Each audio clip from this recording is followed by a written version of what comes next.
extends from the cornea to the optic nerve at the back of the eye. The choroid, also referred to as the choroidea or even choroid coat, is the vascular layer of the eye.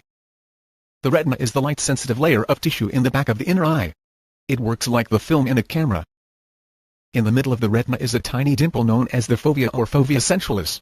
It is the center of the eye's sharpest vision and the location of most color perception. Central retinal artery refers to a blood vessel inside the eye. It gives crucial nutrition to the retina. The optic nerve, also referred to as cranial nerve 2, transmits visual data from the retina to the brain. The central retinal vein is a short vein that runs via the optic zero and drains blood from the capillaries of the retina into the large veins outside the eye. The optic disc is also known as the blind spot. This is where all of the axons of the ganglion cells exit the retina to form the optic nerve. The inferior rectus muscle is located in the orbit. It is one of 6 muscles that control the movements of the eye.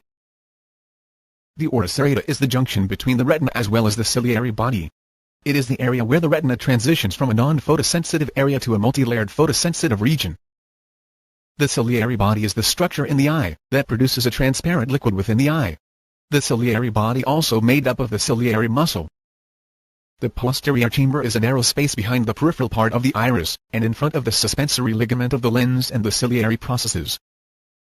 Anterior chamber is the front section of the eye's interior, where aqueous humor flows in and out, giving nourishment to the eye and surrounding tissues. The cornea is the transparent front part of the eye that covers the iris, pupil, and anterior chamber. The iris is a thin, circular structure in the eye, responsible for controlling the diameter and size of the pupil.